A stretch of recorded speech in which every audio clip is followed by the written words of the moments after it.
അധ്യായം 12. സാബത്തിനെക്കുറിച്ച് വിവാദം. അക്കാലത്ത് ഒരു സാബത്തിൽ യേശു ഗോതമ്പ് വയലിലൂടെ കടന്നു പോവുകയായിരുന്നു. അവൻ്റെ ശിഷ്യന്മാർക്ക് വിശന്നു. അവർ കതിരുകൾ പറിച്ചു തിന്നാൻ തുടങ്ങി. ഫരിസ്യർ ഇത് കണ്ട് അവനോട് പറഞ്ഞു, നോക്കൂ, സാബത്തിൽ നിഷിദ്ധമായത് നിന്റെ ശിഷ്യന്മാർ ചെയ്യുന്നു.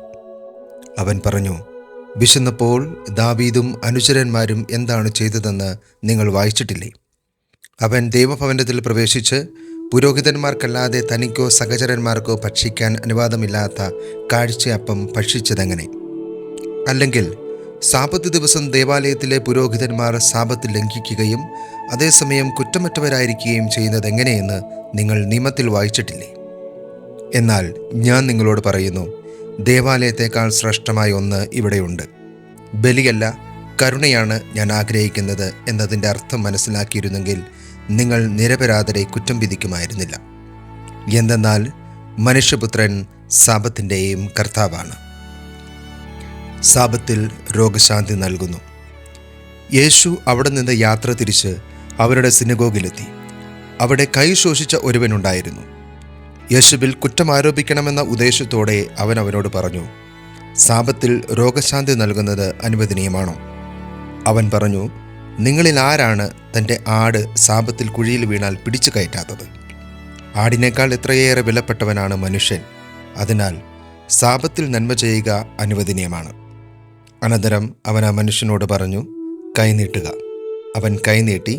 ഉടനെ അത് സുഖം പ്രാപിച്ച് മറ്റേ കൈ പോലെയായി.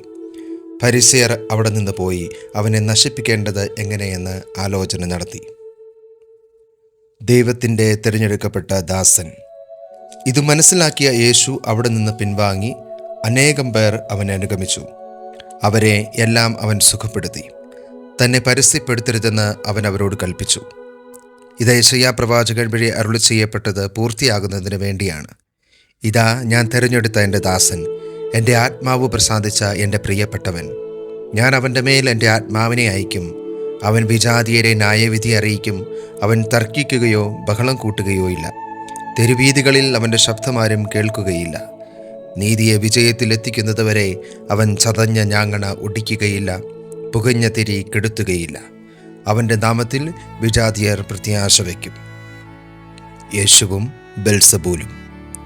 അനന്തരം അന്ധനും ഊമനുമായ ഒരു പിശാചബാധിതനെ അവർ യേശുവിൻ്റെ അടുത്ത് കൊണ്ടുവന്നു. യേശു അവനെ സുഖപ്പെടുത്തി. അവൻ സംസാരിക്കുകയും കാണുകയും ചെയ്തു. ജനക്കൂട്ടം മുഴുവൻ അത്ഭുതപ്പെട്ട് പറഞ്ഞു, ഇവനായിരിക്കുമോ ദാവീദിൻ്റെ പുത്രൻ? എന്നാൽ ഇത് കേട്ടപ്പോൾ ഫരിസ്യർ പറഞ്ഞു, ഇവൻ പിശാചുക്കളുടെ തലവനായ ബെൽസബൂലിനെ കൊണ്ട് തന്നെയാണ് പിശാചുക്കളെ ബഹിഷ്കരിക്കുന്നത്.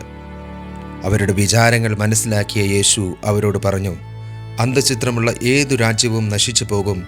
അന്ധചിത്രമുള്ള നഗരമോ ഭവനമോ നിലനിൽക്കുകയില്ല. സാത്താൻ സാത്താനെ ബഹിഷ്കരിക്കുന്നെങ്കിൽ അവൻ തനിക്കെതിരായി തന്നെ ഭിന്നിക്കുകയാണ്. ആ സ്ഥിതിക്ക് അവൻ്റെ രാജ്യം എങ്ങനെ നിലനിൽക്കും? ബെൽസബൂലിനെ കൊണ്ടാണ് ഞാൻ പിശാചുക്കളെ ബഹിഷ്കരിക്കുന്നതെങ്കിൽ നിങ്ങളുടെ പുത്രന്മാർ ആരെക്കൊണ്ടാണ് അവയെ ബഹിഷ്കരിക്കുന്നത്? അതുകൊണ്ട് അവർ നിങ്ങളുടെ വിധികർത്താക്കളായിരിക്കും.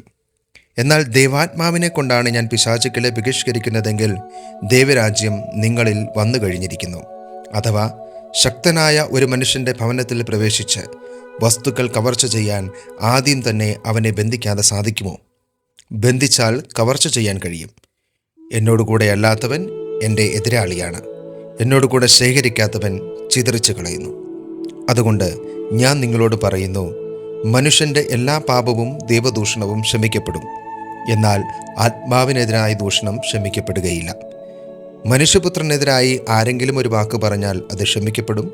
എന്നാൽ പരിശുദ്ധാത്മാവിനെതിരായി ആരെങ്കിലും സംസാരിച്ചാൽ ഈ യുഗത്തിലോ വരാനിരിക്കുന്ന യുഗത്തിലോ ക്ഷമിക്കപ്പെടുകയില്ല. ഒന്നുകിൽ വൃക്ഷം നല്ലത്, ഫലവും നല്ലത്, അല്ലെങ്കിൽ വൃക്ഷം ചീത്ത, ഫലവും ചീത്ത. എന്തെന്നാൽ ഫലത്തിൽ നിന്നാണ് വൃക്ഷത്തെ മനസ്സിലാക്കുന്നത്. അണലി സന്തതികളെ, ദുഷ്ടരായിരിക്കെ നല്ല കാര്യങ്ങൾ പറയാൻ നിങ്ങൾക്ക് എങ്ങനെ കഴിയും? ഹൃദയത്തിൻ്റെ നിറവിൽ നിന്നാണല്ലോ അധരം സംസാരിക്കുന്നത്. നല്ല മനുഷ്യൻ നന്മയുടെ ഭണ്ഡാരത്തിൽ നിന്ന് നന്മ പുറപ്പെടുവിക്കുന്നു. ദുഷ്ടനാകട്ടെ തിന്മയുടെ ഭണ്ഡാരത്തിൽ നിന്ന് തിന്മ പുറപ്പെടുവിക്കുന്നു. ഞാൻ നിങ്ങളോട് പറയുന്നു, മനുഷ്യർ പറയുന്ന ഓരോ വ്യർത്ഥവാക്കിനും വിധി ദിവസത്തിൽ കണക്ക് കൊടുക്കേണ്ടി വരും. നിന്റെ വാക്കുകളാൽ നീ നീതീകരിക്കപ്പെടും, നിന്റെ വാക്കുകളാൽ നീ കുറ്റം വിധിക്കപ്പെടുകയും ചെയ്യും. യോന പ്രവാചകന്റെ അടയാളം. അപ്പോൾ നിയമജ്ഞരിലും പരിസയരിലും പെട്ട ചിലർ അവനോട് പറഞ്ഞു, ഗുരു, നിന്നിൽ നിന്ന് ഒരടയാളം കാണാൻ ഞങ്ങൾ ആഗ്രഹിക്കുന്നു. അവൻ മറുപടി പറഞ്ഞു, ദുഷിച്ചതും അവിശ്വസ്തതുമായ തലമുറ അടയാളം അന്വേഷിക്കുന്നു. യോന പ്രവാചകന്റെ അടയാളമല്ലാതെ മറ്റൊരടയാളവും അതിന് നൽകപ്പെടുകയില്ല. യോന 3 രാവും 3 പകലും തിമിംഗലത്തിൻ്റെ ഉദരത്തിൽ കിടന്നതുപോലെ മനുഷ്യപുത്രനും 3 രാവും 3 പകലും ഭൂമിക്കുള്ളിലായിരിക്കും. നിനവേ നിവാസികൾ വിധി ദിവസം ഈ തലമുറയോടൊത്ത് എഴുന്നേറ്റ് ഇതിനെ കുറ്റം വിധിക്കും. എന്തെന്നാൽ യോനയുടെ പ്രസംഗം കേട്ട് അവർ അനുതപിച്ചു. ഇതാ, ഇവിടെ യോനായേക്കാൾ വലിയവൻ. ദക്ഷിണദേശത്തെ രാജ്ഞി വിധി ദിവസം ഈ തലമുറയോടൊത്ത് ഉയർപ്പിക്കപ്പെടുകയും ഇതിനെ കുറ്റം വിധിക്കുകയും ചെയ്യും. എന്തെന്നാൽ സോളമൻ്റെ വിജ്ഞാനം ശ്രവിക്കാൻ അവൾ ഭൂമിയുടെ അതിർത്തികളിൽ നിന്ന് വന്നെത്തി. ഇതാ, ഇവിടെ സോളമനേക്കാൾ വലിയവൻ. അശുദ്ധാത്മാവ് തിരിച്ചു വരുന്നു. അശുദ്ധാത്മാവ് ഒരു മനുഷ്യനെ വിട്ടുപോകുമ്പോൾ അത് ആശ്വാസം തേടി വരണ്ട സ്ഥലങ്ങളിലൂടെ അലഞ്ഞു നടക്കുന്നു, എന്നാൽ കണ്ടെത്തുന്നില്ല. അപ്പോൾ അത് പറയുന്നു, ഞാൻ ഇറങ്ങിപ്പോന്ന എൻ്റെ ഭവനത്തിലേക്ക് തിരിച്ചു ചെല്ലും. അത് മടങ്ങി വരുമ്പോൾ ആ സ്ഥലം ആളൊഴിഞ്ഞും അടിച്ചുവാരി സജ്ജീകരിക്കപ്പെട്ടും കാണുന്നു. അപ്പോൾ അത് പുറപ്പെട്ടു ചെന്ന് തന്നേക്കാൾ ദുഷ്ടരായ 7 ആത്മാക്കളെ കൂടി തന്നോടൊത്ത് കൊണ്ടുവരികയും അവിടെ പ്രവേശിച്ച് വാസമുറപ്പിക്കുകയും ചെയ്യുന്നു. അങ്ങനെ ആ മനുഷ്യൻ്റെ അവസാനത്തെ സ്ഥിതി ആദ്യത്തേതിനേക്കാൾ ശോചനീയമായി തീരുന്നു. ഈ ദുഷിച്ച തലമുറയായും ഇതുതന്നെയായിരിക്കും അനുഭവം. യേശുവിൻ്റെ അമ്മയും സഹോദരരും. അവൻ ജനക്കൂട്ടത്തോട് പ്രസംഗിച്ചു കൊണ്ടിരുന്നപ്പോൾ അവൻ്റെ അമ്മയും സഹോദരരും അവനോട് സംസാരിക്കാൻ ആഗ്രഹിച്ച് പുറത്തു നിന്നിരുന്നു. ഒരുവൻ അവനോട് പറഞ്ഞു, നിന്റെ അമ്മയും സഹോദരരും നിന്നോട് സംസാരിക്കാൻ ആഗ്രഹിച്ച് പുറത്തു നിൽക്കുന്നു. യേശു അവനോട് പറഞ്ഞു, ആരാണ് എൻ്റെ അമ്മ? ആരാണ് എൻ്റെ സഹോദരർ? തൻ്റെ ശിഷ്യരുടെ നേരെ കൈ ചൂണ്ടിക്കൊണ്ട് അവൻ പറഞ്ഞു, ഇതാ എൻ്റെ അമ്മയും സഹോദരരും. സ്വർഗസ്ഥനായ എൻ്റെ പിതാവിൻ്റെ ഇഷ്ടം നിറവേറ്റുന്നവനാരോ അവനാണ് എൻ്റെ സഹോദരനും സഹോദരിയും അമ്മയും.